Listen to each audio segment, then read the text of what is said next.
having me here. And also I'm grateful for your attendance. I'm a parent myself, and I know it's not always easy to motivate evening events, so thank you for being here. I'm going to start actually with the very last slide, because I think it's important. And I want you to be thinking about this as we go through this talk. People do get anxious about standardized testing, more and more so as college admissions have gotten very competitive. And it's funny, you know, being a parent my age, I now have lots of friends who have kids in high school taking these tests, and it brings back all these memories that they have of taking standardized tests. And it is one of these things that people just sort of remember. And, you know, people, I think kids sometimes take those numbers, that score, and make it bigger than life. So I just want to start with that and just, you know, again, maintain perspective through all of this. I can't emphasize that enough. So, you know, when I was in high school, it looks like many of you are my vintage or thereabouts. The standardized testing and college admissions planning and all of that was much simpler. I for sure can tell you,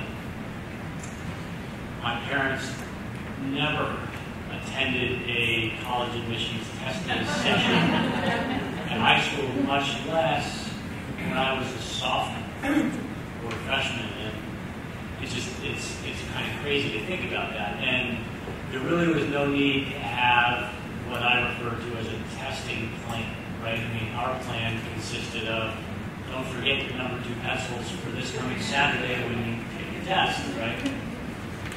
And that's not to say it wasn't an anxiety-producing thing, because it was, but it was shorter duration, and it wasn't nearly what it is. So important, I think, as parents, and I know, again, as parents, you feel it. You feel what your kids are going through, but it is important to keep in mind that it is just a test. It's not like it.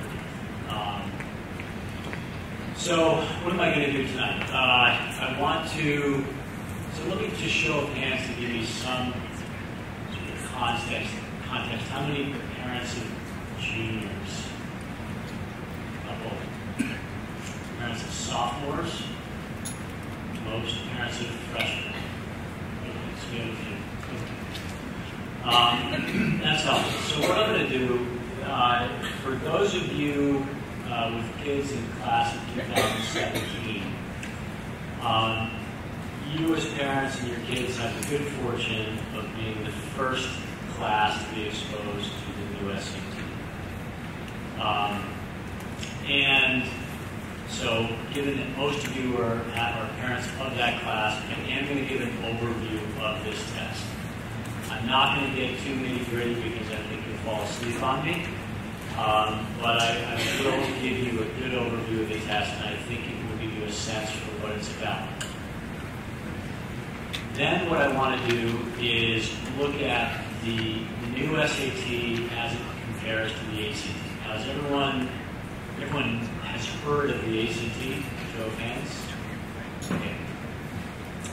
So again, that wasn't really around in our day. If you're from the East Coast, New England, back in the day, it was very much a Midwestern test, but it's really gaining in popularity on both coasts, and all colleges now will take either ACT or SAT. There's no advantage to one or the other. So, cover the new SAT. I'll give sort of comparison new SAT to ACT, so you all can start thinking about that in terms of your own students. And then I'll talk a little bit about test planning. And test planning for me is really the key here. A test plan basically means which tests am I going to take, when am I going to take them, and how and when am I going to get ready for them. And if there's kind of one thing you want to take away from this, it's the importance of creating a testing plan. And that's the beauty of having a really solid counseling department here, and they can work with you as needed to come up with a solid testing plan. And there is no one right testing plan for every family, for every student, but in all likelihood, there is an optimal testing plan for your student. So that is kind of personal. But if you don't have a plan, I can assure you that anxiety will ratchet up as you sort of get closer, as you get into junior year. If you do have a plan, it doesn't mean you're stuck to it, but at least it gives you that flexibility to kind of adjust it as you go. Okay, so to start, the new SAT. The biggest change from the old SAT is that the new SAT is now a curriculum-based test or an achievement test as opposed to an aptitude test. So I put up on the screen here the sort of evolving missions of the SAT, the College Board's SAT. So in 1926, when they introduced the SAT, you can see that it was created very much as an aptitude test. And you should assume that everyone sort of understands what an aptitude test is. An aptitude test is a measure of some inherent ability, as opposed to a curriculum-based test, which is measuring some mastery over some base of knowledge. So you can see in 1926, it's a test designed primarily to assess aptitude for learning rather than mastery of subjects, independently of any school curriculum. Right? That's the very definition of an aptitude test. To now, this new test, the SAT must reflect the kinds of meaningful, engaging, rigorous work that students undertake in the best high school courses being taught today, thereby creating a robust and durable bond between assessment and instruction. So it's almost like diametrically opposite.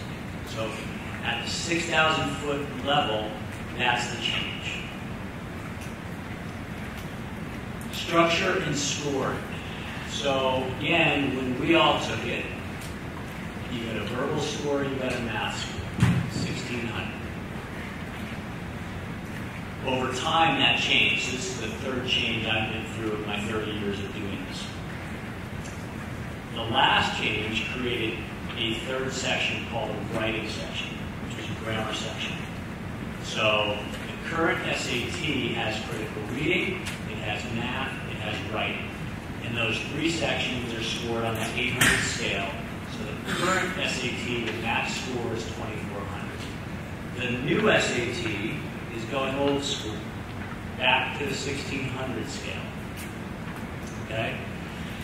And so it's really that top box in red that should be the focus of your attention, because that really, they're reporting on a whole bunch of sub-scores, but it's really those top scores that are important from a college admissions standpoint. So students are going to get, I prefer verbal, but the College Board is going to call it evidence-based reading and writing. So that is your verbal score. That'll be 200 to 800. And then you will get a math score, 200 to 800. Below that, you'll get three sub-scores, one in reading, one in writing, and one in math. But again, it's the level above that. It's those scores on the 800 scale that are going to matter from a college admissions standpoint. Other things that I should point out. So for those of you who, some of you might know the ACT a little bit, it has a science section, a dedicated science section. The new SAT certainly lifted a lot from the ACT. I think they kind of took the best of the ACT and they tried to improve it. They did incorporate science, but they didn't do it by adding a full-on science section. What they did is they added science questions throughout the entire test.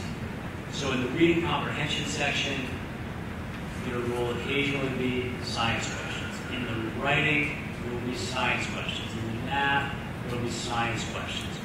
All of those questions together will combine for, sort of in the middle there, you see it, a cross-test science score, where it says analysis and science.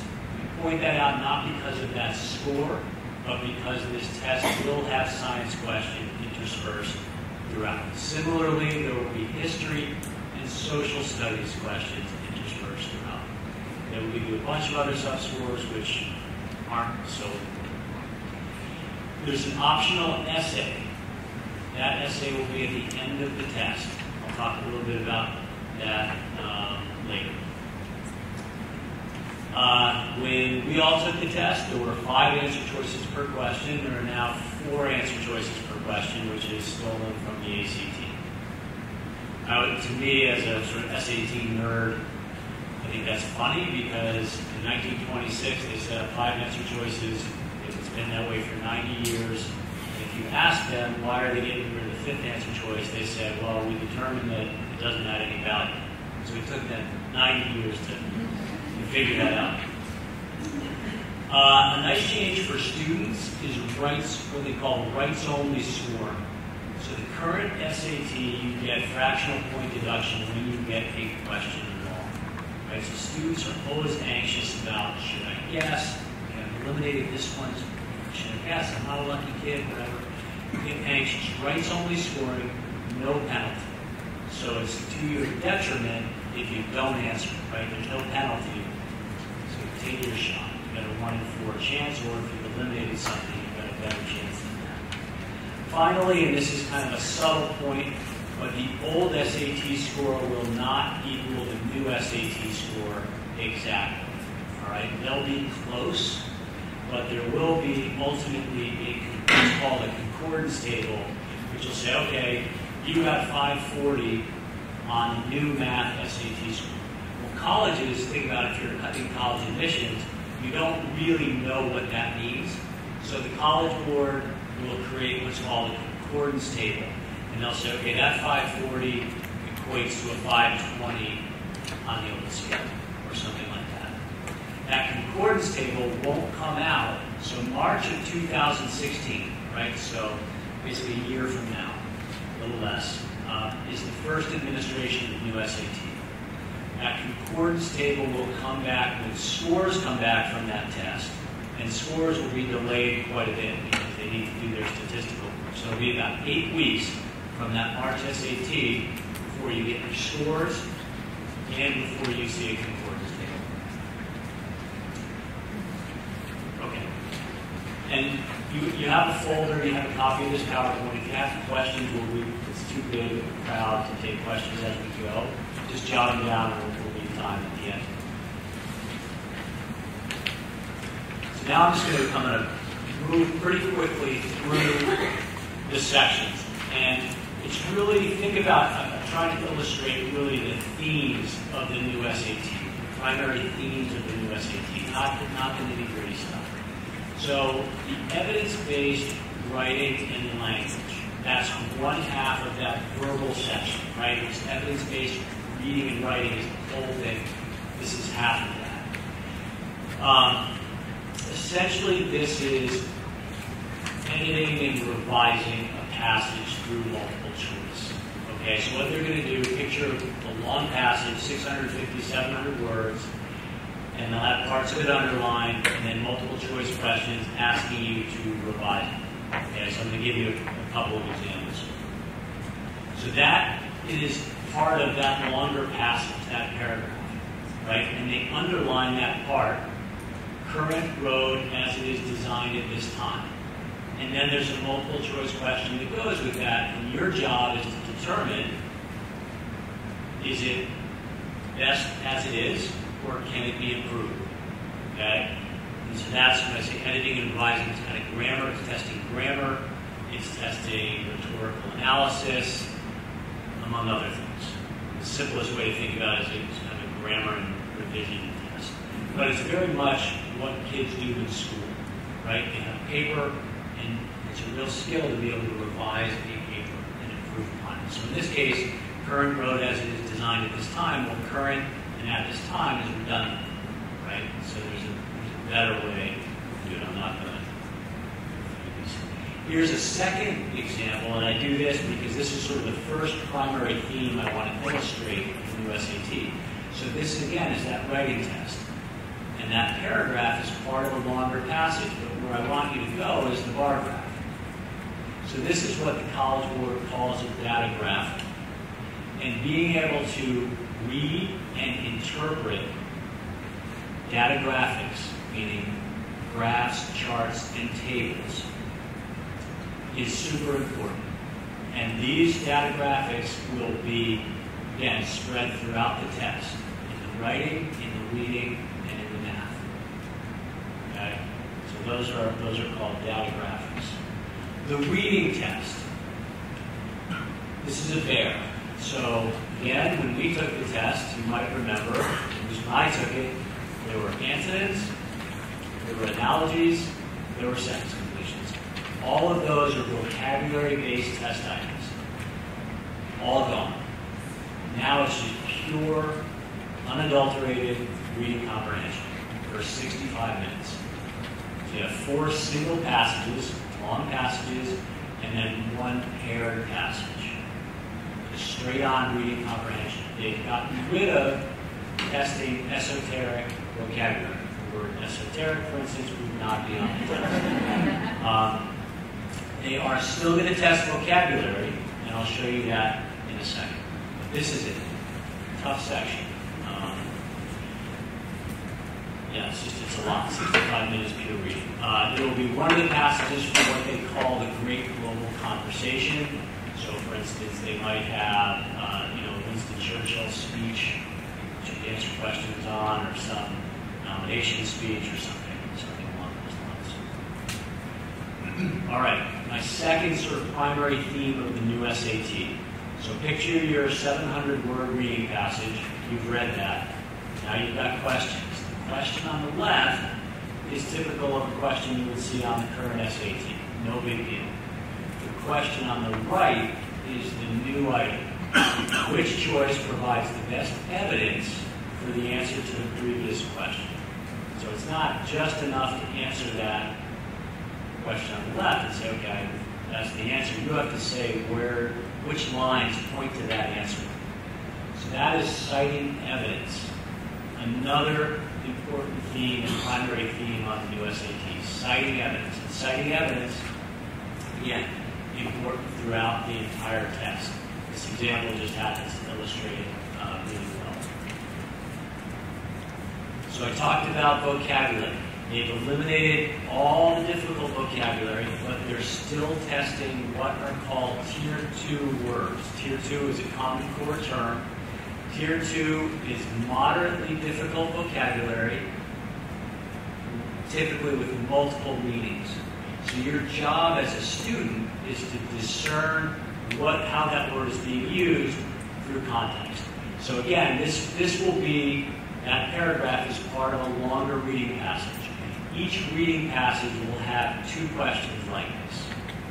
And kids will feel better about these, right, when you see the word channeled versus obstreperous, right? You're going to feel better, but they're challenging because there are these sort of nuanced differences in meaning. That's Tier 2 vocabulary, and that's what they're going to do. That's the extent of vocabulary on the SAT.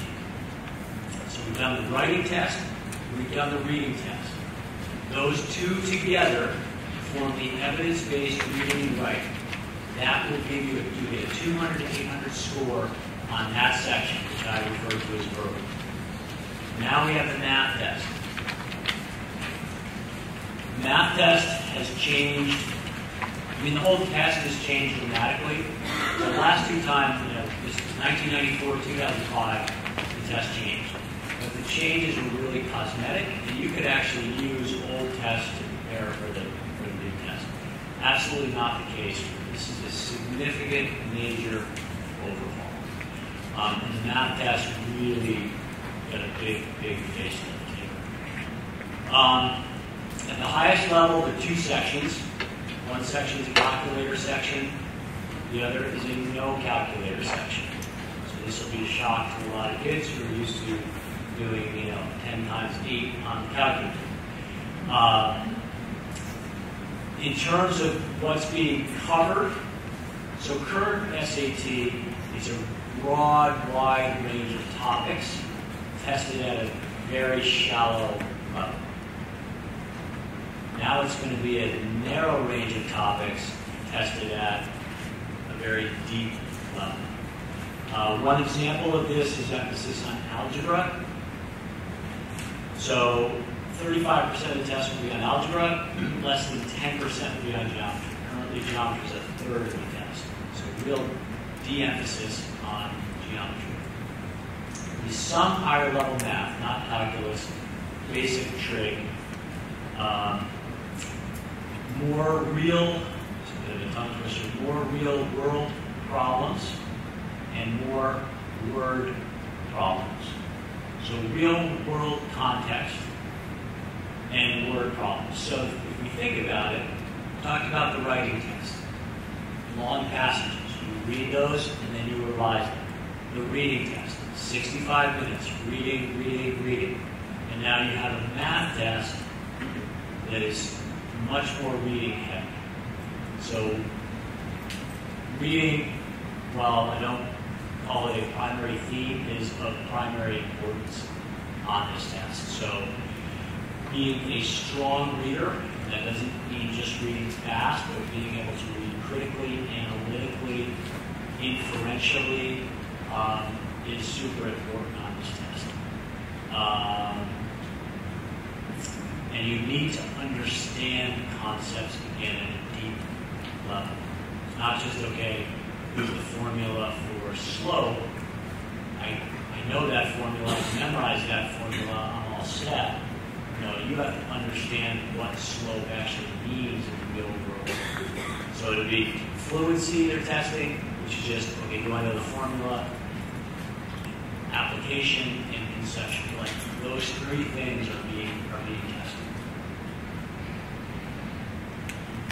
This is, I feel palms sweating already. This is a typical math ACT question and also new SAT question. It's on the easier side for kids, but I just put it out there because it's going to be typical of what's on the new SAT, not so much the difficulty level, but the content. So it's real world, right? Hotel, room charge, tax. It's a word problem. And, not that I expect you to remember what these are, it is testing linear equations and your ability to take a real world concept and turn it into an algebraic linear equation. Linear equations is all over this test.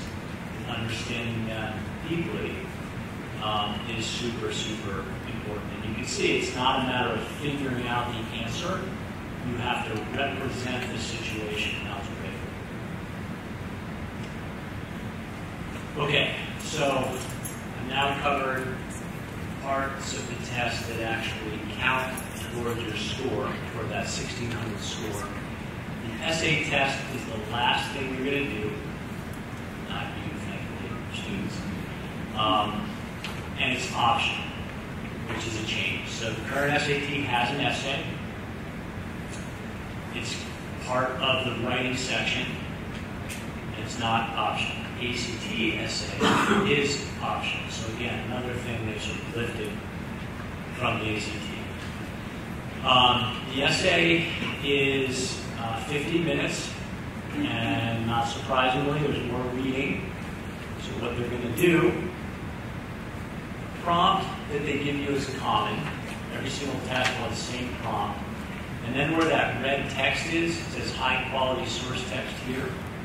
You will have, students will have a, say, 700-word passage written by probably a well-known author making an argument, making some kind of argument. Your job as a student is not to agree or disagree.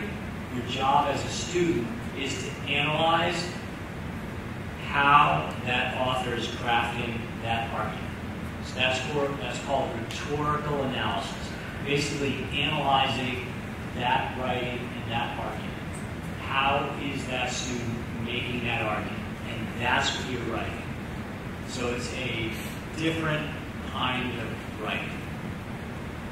Very, very different from what is done currently.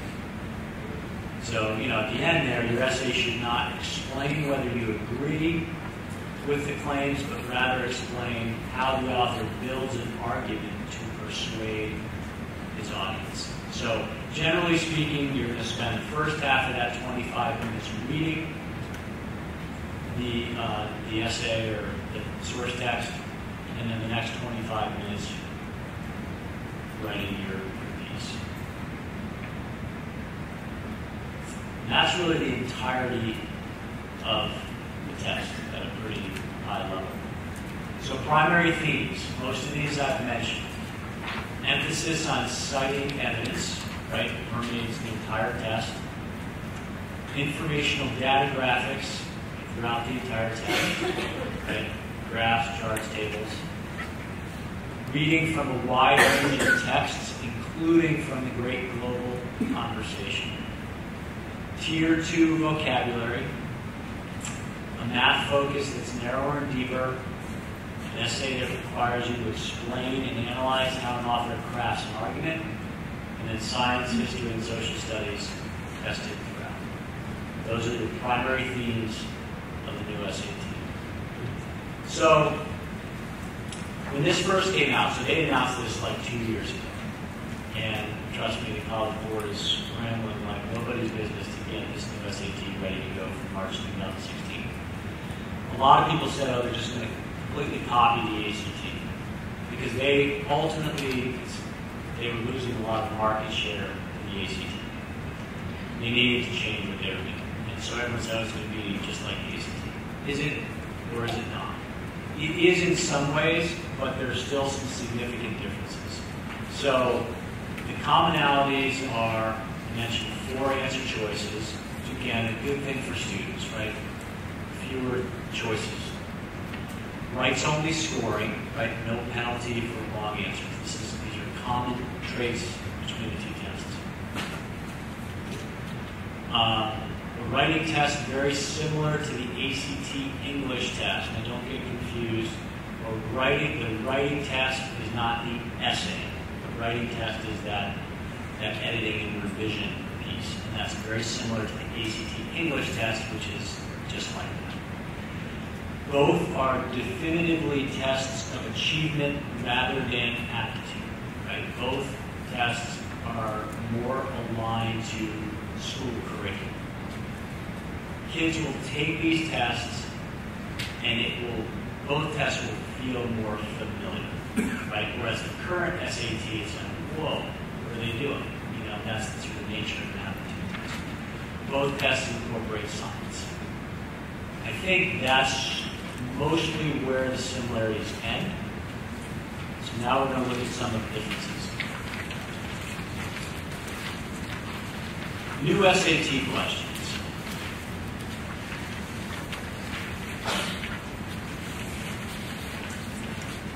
Will be more challenging. And what I mean, so I don't want you to jump to the conclusion all of a sudden this new SAT is harder.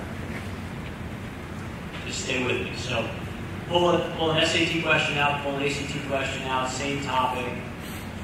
The SAT question is going to be more challenging. It's going to take longer to get the answer, require probably more reading, to be more challenging. The SAT question will require a deeper understanding of the concepts. ACT math, for instance, broad range of topics tested at a pretty shallow level. SAT questions, narrower focus of skills, kind of same thing in a different way. But here's the things. More time per question. Okay, so you have significantly more time per question on the SAT. The ACT questions will be more straightforward, but they require instant recognition because of the speed of the test, broader scope of skills, and again, the test requires a constant, rapid pace. So when we talk about dimensions of standardized tests, I've already referenced 2. One is sort of aptitude, at the other end of the spectrum is a curriculum-based test. So neither of these tests is purely one or the other. Like they both still contain aptitude elements, but they both lean heavily toward being curriculum-based tests. The other 2, or two of the other dimensions are power versus speed. And that really is how these tests differ. So the speed of a test, of a standardized test, called speediness in the world of psychometrics, is the extent to which time is a factor when you're taking a standardized test. So we've all been there, right? You're taking that test, time's running out, you're sweating. That's speediness, that's built in. The power of a question on a standardized test is the absolute difficulty of that test. The difficulty of the ACT stems more from the speed of the test. The difficulty of this new SAT stems more from its power. Okay, that's the biggest difference. If I give two kids, or if I give a bunch of kids SAT, ACT, the kids are going to come out of the ACT, say, "Wow, I felt great about that test. I just wish I had more time." But that really is one of the main reasons that test is challenging. And I just do tell I like my data.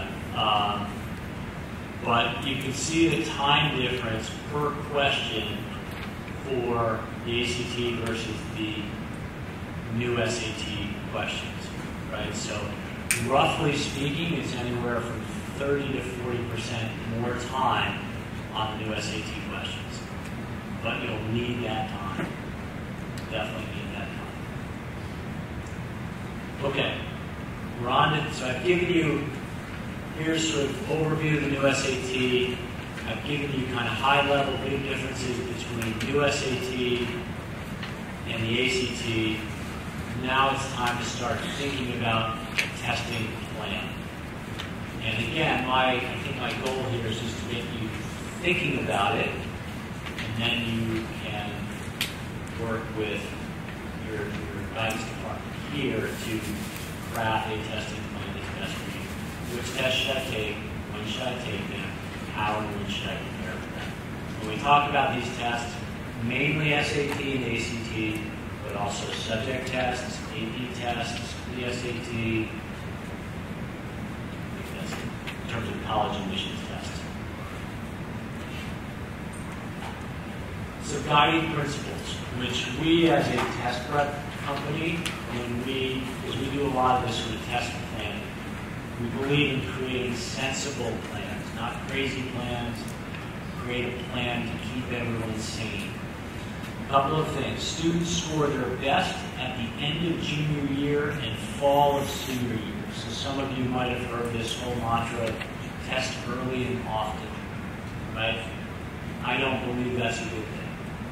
Okay? There are forces compelling students to take tests earlier than, say, when I did, or some of you did, but testing too early, kids aren't ready for it. It is the rare student who is finished by January of junior year, even high scores. So I've been talking a lot about these different tests. Most students will score the same, no matter what test they take. But it's worth looking for a student's best test. Students scoring the same on SAT and ACT, really what is that saying? It's saying that the students are doing what they should do.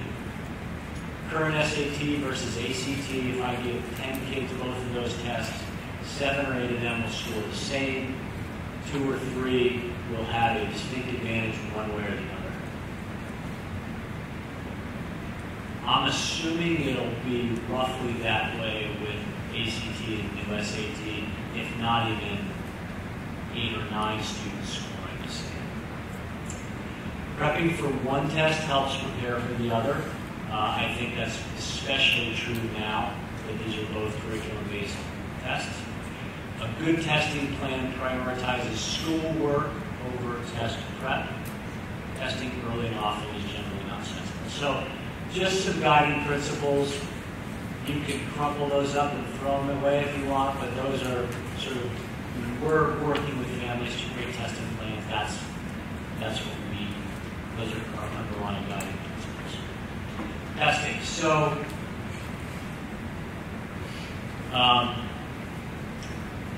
these are test dates, and you can see that the College Board gives you many, many opportunities to take these tests throughout the year, as does ACT. The middle column shows you October through January. So October, November, December, January of next year are all going to be current SAT test dates. March, starting in March, that'll be new SAT, and then the old SAT is no longer.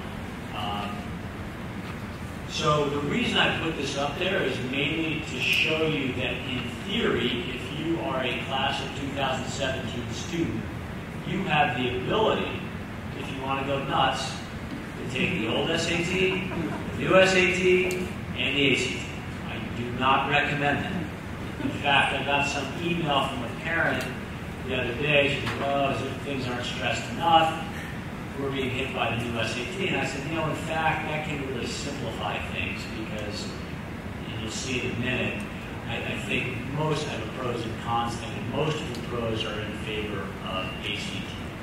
So in fact, instead of 3 tests, just think about 1. But anyway, you can see those are the test dates. Pros and cons. So yes, new SAT comes, you get lots of questions. Well, why don't we just avoid that with test earlier? Remember the first guiding principle. Kids tend to score their best end of junior year, fall of senior year. So if you're going to take the old SAT, you're 98% not going to be finished at that point because it's not the end of junior year.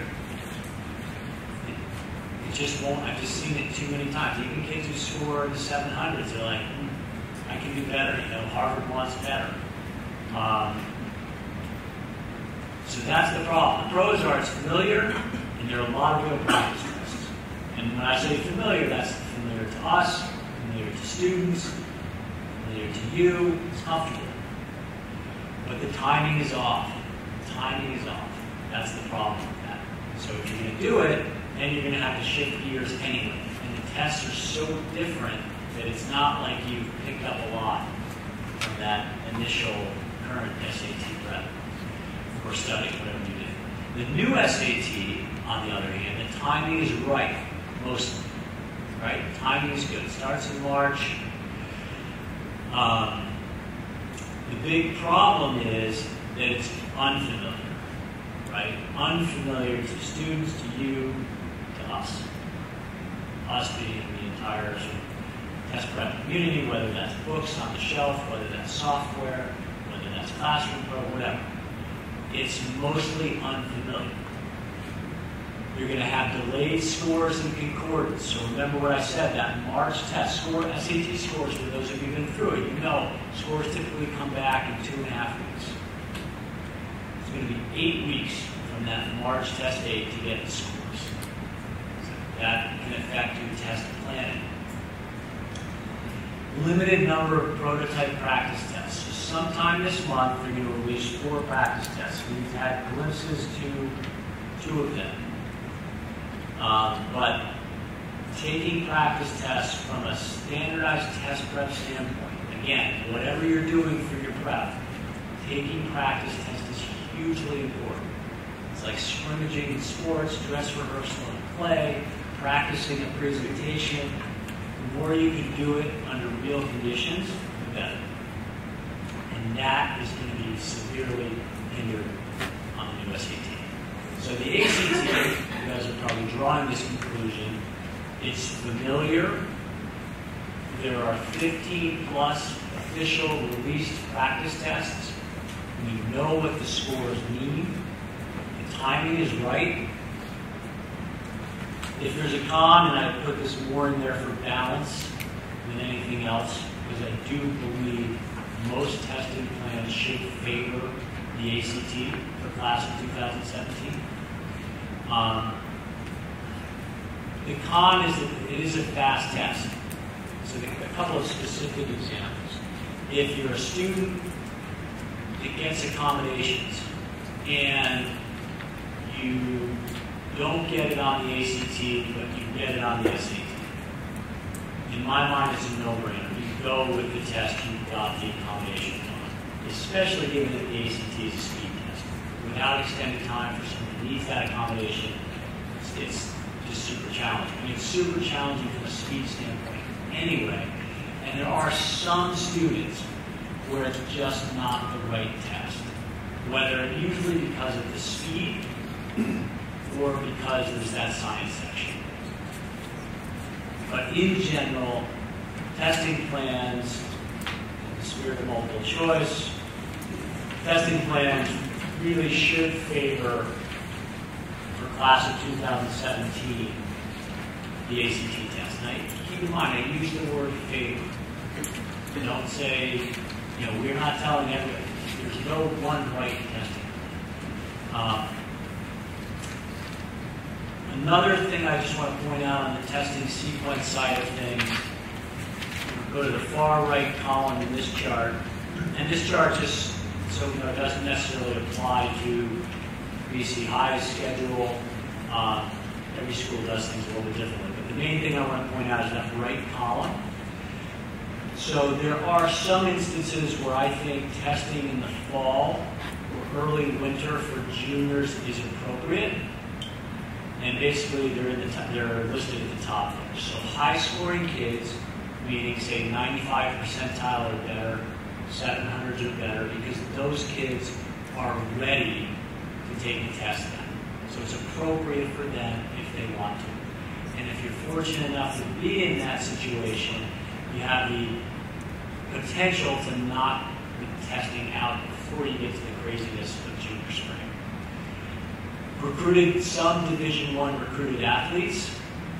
Some coaches ask for scores early, so they may sort of request that you take the test early. And then finally, I don't know if students do this here, the junior spring one, then your hand is forced and you will have to do fall testing. But I just there are some exceptions, and that guidance has nothing to do with new SAT. That's guidance that we've always had. I'm not saying they have to do that, but those would be candidates to do that. And then this is my last slide, and then if people have questions, we can take questions. So the vast majority of kids these days do prep, some form or another. And there are many different ways you can do it. But I want to just give you some general best practices. Some of these I've mentioned. The first one is an oldie but a goodie, and a boring one. Work hard at school to develop underlying skills. More important than ever with curriculum-based tests. Good test prep is three things. Solid skill work, like making sure you've got the foundation of skills foundation that you need. Strategy or approach. How do I take a standardized test, having a plan of attack, and then taking real practice tests in as real a setting as you can. Have a sensible testing plan. I feel like I've emphasized that. Schedule your prep so it leads up to the test date. It's like training for any event. You want to be peaking at that time. Take diagnostic tests or practice tests. Assessment is key. The point I want to make here is, we're all guilty of this, right? You take a test, you want that test back, and what do? You look at the top for that reading, circled 97, or whatever the score is, and then you feel a certain way, right? Great, bad, care less. The point is, the test is feedback. That's how you're going to learn, develop, grow. That test is feedback. And so I think that's, I want to emphasize that with practice tests. It's not just take the test and see the score. It's take the test and then get in there and deconstruct it. Deconstruct your mistakes, deconstruct your questions.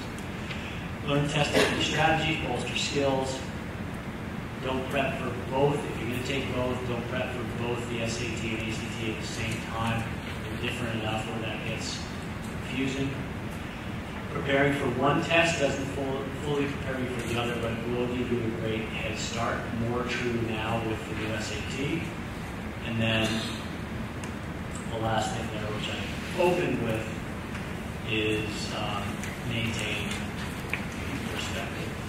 It really is just a test, and I I mean that sincerely. Maybe it sounds horribly disingenuous on the guy, but I've just seen too many wacky parents or parents get whacked out because of all of this.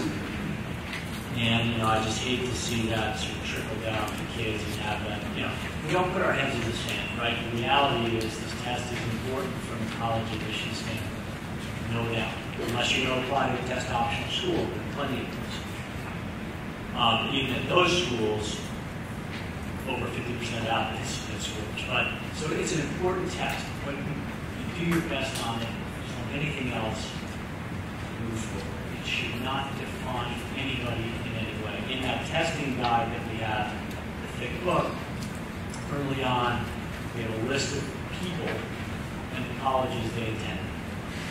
And it's just so easy to see that you don't have to go to Harvard to be a success. So again, maintain perspective. And with that, I'll close and then do have time for some questions. Okay, so I don't know if people have questions or we have a bunch. Okay, we'll start here. You're first. So good question. The question is about subject tests. The sort of dirty little secret of the College Board is that the subject test department gets the least attention of any department. They're not changing subject tests.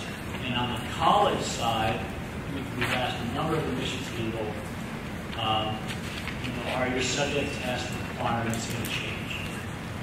And they all said no, and the reason is because they know what those scores mean. So in this time of transition to the new SAT, they need something with something that they understand. One further point on that is, some of you may know this, some schools will take the ACT in lieu of the SAT and subject test. So the ACT at some schools replaces both. And the reason that is because subject tests are curriculum-based tests. So colleges at those schools have said, all right, this ACT is a curriculum-based test, therefore we don't need subject tests. So the next logical step sort of is to your question, like, well, are they just going to do away with subject tests because the SAT is now a curriculum-based test? And as I answered, no, they're not for the time being. They're still in place. Yes? What's the great global conversation? So that's in the reading test, which will be 4 reading passages plus a paired reading passage. One of those passages will be from, and that's a coined term from the College Board, from the Great Global Conversation, which could be a presidential nomination speech, it could be a Winston Churchill speech, something along those lines.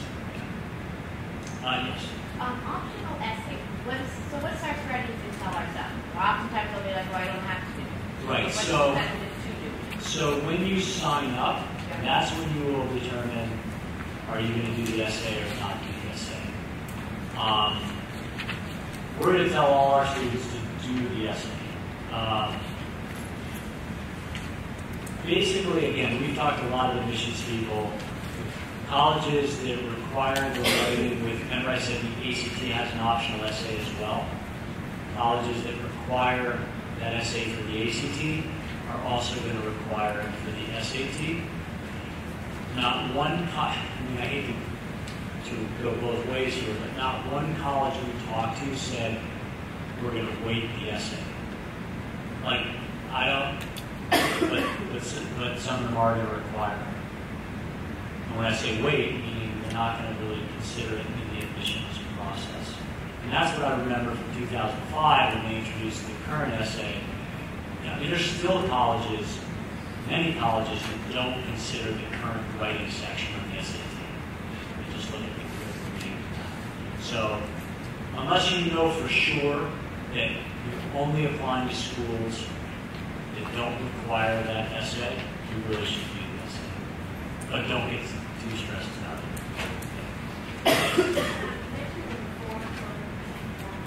Yep. Yeah, good question. So, if you go to Amazon right now, and not right now, but if you go to Amazon and put in don't know exactly what the book is by the College Board. Maybe just do College Board and do SAT. And it's 4 tests. If you come up with something with like 10 tests, that's not it. It's 4 tests.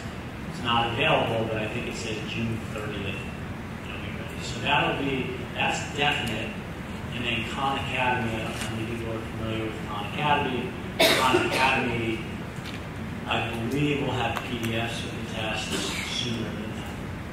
But they're not out there yet. Yes?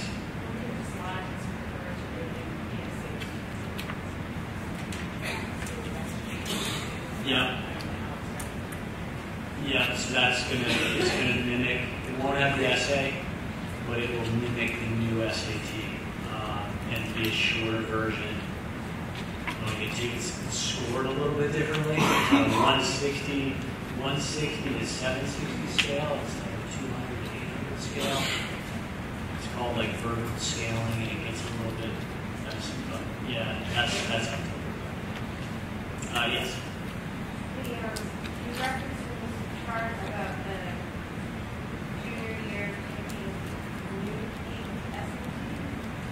So is there a new PSAT? So I should be repeating questions. Yeah, so the new PSAT is offered in October. And that'll be a shorter version of the new SAT, essentially. But as Charlie said, the BC High is not going to be administering the new PSAT. We're going to do ACT, full length practice ACT on Monday. On that day, October 14th, whatever the day is that the PSATs have set, we will use that as we've done in the past. But we'll be getting a full-length ACT test that the students will take and something to score in the information instead of the ACT. Good practice, yep, practice, exactly, yep. Yeah. Do you recommend sophomores taking that? Taking the ACT? The PSAT. I don't know what you guys do. It'll be the same. So the sophomores and juniors, the rising, so next year sophomores and juniors will both take the practice ACTs in October.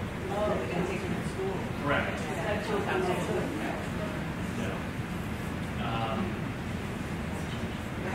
I can get more into it. So we're not finalized on our plan. However, what we think we're going to do, the reason we're going to do it on that day is we will probably offer the PSAT, the new PSAT, if people want to take it. But we will recommend that people take the ACT. For all the reasons that you just heard, why the ACT is probably the way to go for this group of kids. We're saying we're going to do our test prep for ACT, we're going to offer that in October. However, for the highest of high-scoring kids who might be in the National Merit Scholarship Qualifying Test pool, you may choose to take the PSAT on that day.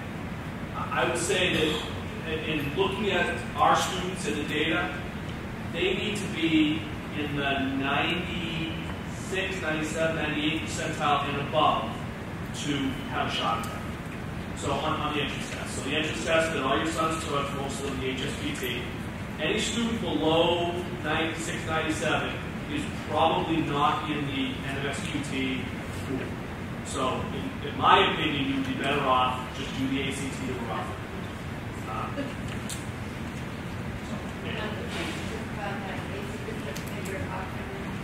That's October, so then after in October, and then you take the real one, which is February. February,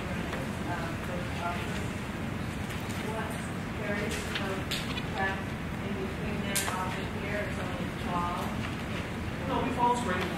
So for rising juniors, there are 3 test prep sessions offered through Summit. One will be this coming summer, and for rising juniors, and then there'll be fall one in the spring. Same as we've done for the And SAT. you don't think the spring one is kind of late in the game? Yeah, so really, as a junior, if you're, let's say you're going down an ACT path, your options really are February, April, and June.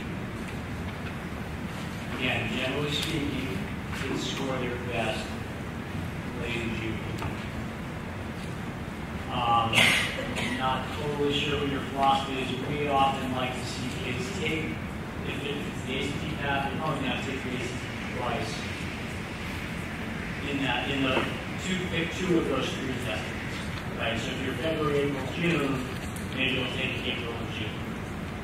Something like that. That is really correct. Even if you're taking one before you've done the test prep, no problem. It actually gives you a nice baseline.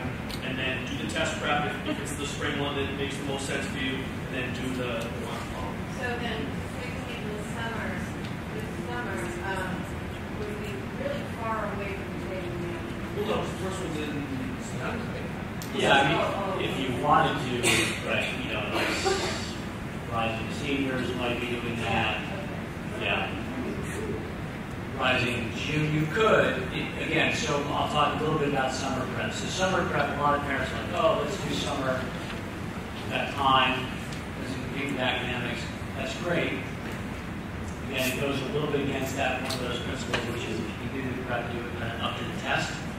But there is a balance. I think, if you're just, okay, it's not super busy these days, but if you're just like, look, I can't fit this in during the academic year, maybe do summer prep, but my recommendation is just when you get close to that test that you are going to do some sort of brush up review just to get those wheels spinning. Can you tell us when that is then? Is it after school or? Yeah, the fall and spring one, it's after school, yeah. It's there's a Tuesday class, a Wednesday class, and a Saturday class, I think. Once a week. Yep, and they'll do it for a period in the fall or a period in the spring. So, and that's what Charlie's getting into in terms of if the best time to do it is the summer, then the best time to do it is the summer. And I think what you're saying is they should take the September one if they do it in the summer. Again, if you're a rising senior and you are going to take the ACT in the fall, yeah, that would be the best bet. What about juniors? So rising juniors, to me, fall testing is too early. You're not ready. So if you're going to take that summer prep program because that's the thing that fits your schedule best, that's fine. But then let's say you're going to take your first one in February. You've got to get those wheels spinning again. You can't just rely on that summer prep that's spinning. We've all been there, right? It's in for a little bit and then it's out. So, if you September, October, November, December, January, February, you're going to forget everything that happened during that summer. But if you do some kind of brush up review as you get closer to that test, I think that's kind of a compromise. Let me go over here. The fall one, just to the sports question, the fall one really doesn't interfere with winter sports. There might be 1 week where they're wrapping up, but that's no problem with coaches. And the spring one obviously does not interfere with fall sports, and not too much with the winter sports too. So there are options. If you're pre-sport, pre-season athlete, it becomes difficult, but there are options. We'll go here. How long is the school? How long is school time? So do you guys have some Yeah. Yes, I don't know. It's definitely, you guys know. It's at least 2 or 3 years. The question is how long are scores now? Yes. Okay, what if you take the prep in the summer, then you take the practice test in the fall? Then you're talking about, say, for sports, for the, like you're saying, for lead, for recruiters. You're a riser junior. So then you take the October one right after you take the practice. You're saying you're too early. So what do you do? Like you're in a catch. So is it all a waste? So you're wasting 3 weeks in the summer. You're wasting money on the test, but you're saying my son's a free sport athlete. So what am I doing? What is his choice? Well, So let's I say, feel like my hands are tied. so if your My head's spinning. if your son, and that definitely is not my intention. I apologize. If your son is Division I recruited athlete, Well, I'm not saying he is, but but I mean, he's had one letter, but, you know, it's not D1, but he definitely wants to play sports. He's in college. He's, you know, that's what he's looking at. He plays 3 sports, so after school is going to be tough. so let's say that there is let's say he's playing a sport where the coach wants early test score. Correct. Then he doesn't have a choice. He's got to take it before, right? So if he does summer prep, he's close. You know, there's not that big gap, so that works just fine. If he's not, you know, if he's playing a sport where the coaches don't like lacrosse is a big one, they want this score. If they don't want the scores early, then he's on the regular schedule. And my recommendation would be that he takes the test in the spring sometime. And that would be February, April, or June. Pick 2 of those dates. And from a prep standpoint, yeah, ideally, you're doing the prep during the year, leading up to that, whatever test date it is. If that doesn't work, then you have to look for a different option. And one compromise, if the summer is the only time it works, would be do the summer prep. It's not all that you lost, right?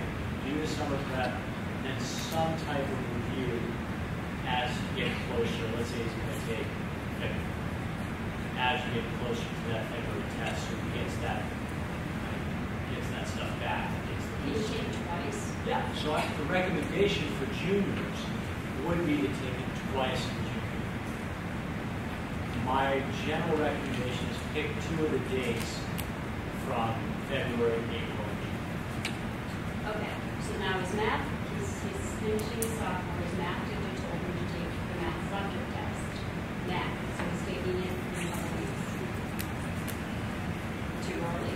Not what if his math The teacher told him to take it. subject test totally depends. It depends on the student. Like, guessing if he was told that this is fitting, his teacher feels like he's ready to do it. Subject test is a curriculum-based test. You know, yeah, that's appropriate, I would assume, what the teacher's saying. And if he takes the subject test and doesn't score well on it, he doesn't need to submit it for college.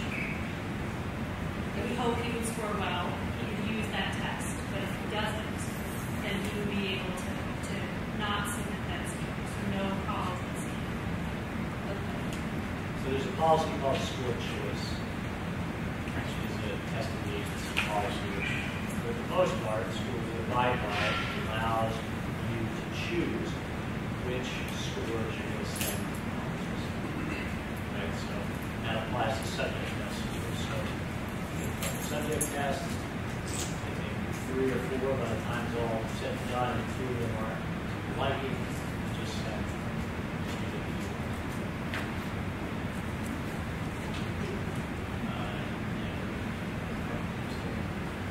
My question was that when you choose the candidate, because let's say they take it from the children, Yeah. you said they might need a little bit more time to practice that. Not for the ACT. Not for this. ACT scores will be back to school within a day or 2. So you don't have to, Yeah, that's the nice, yeah, and you can choose to submit that for college. that's correct. So I'm hearing that the 3 tests that we should focus on in February, April, and June. Where would we get timeframe is the course on? I think June would be the right one to aim for the, again, Charles recommended 2, so do the February and the April, but the June one would coincide with the spring test. When is it the spring? I don't have 6 it. weeks, 8 weeks, Uh, March? June dates. I don't know the exact dates. I'll make sure that gets out in the Eagle update coming up so you can plan it. But I think that it's or 16. Yeah. I'll get the dates.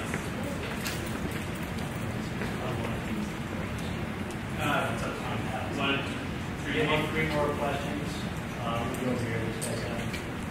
Just for freshman rising sophomores, might this approach change when there are more tests available? And I apologize. I was telling Charlie with different classes I can do or have answers up here. But so most of what I was all what I was saying applies to class of 2017. But so yeah, I think in a year, basically it's just going to be weighted now. It's going to be SAT versus ACT, but you're not going to have this whole, like right now, the class of 2017, again, we're steering people away from this new SAT, mainly because it's an unknown quantity.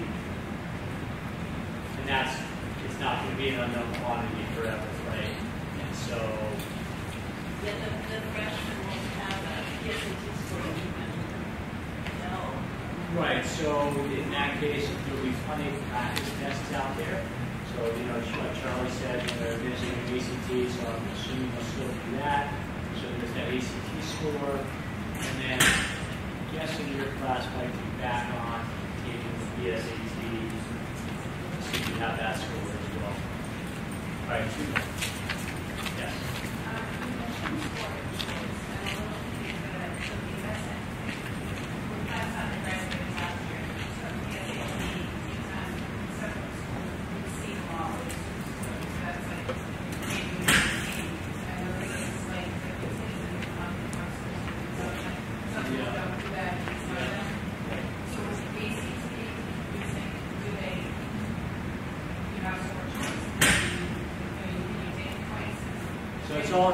These two terms you'll hear, if you haven't already, score choice and super score. Score choice is a testing agency policy. The College Board or ACT says you can have score choice if you want.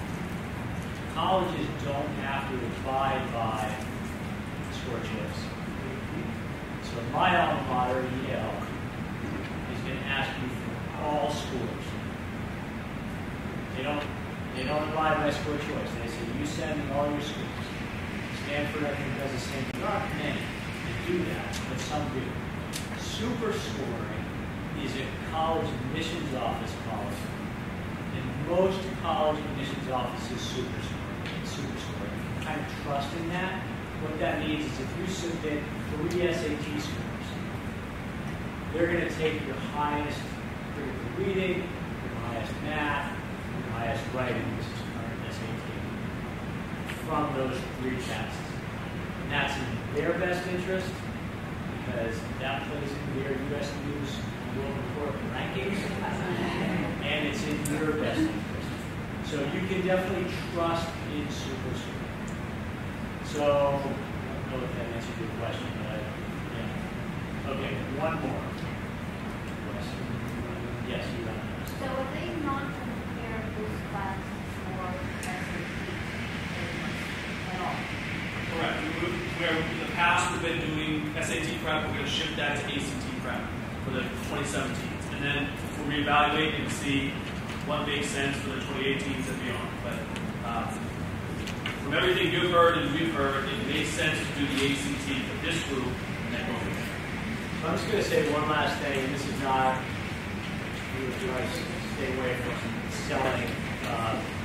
We do offer one-on-one tutoring, which offers a lot more flexibility, scheduling, and that kind of thing. So, but not just to get right out. What's that? Yeah. No, we do that in people's homes. So I think with that, we'll end. I thank you very much.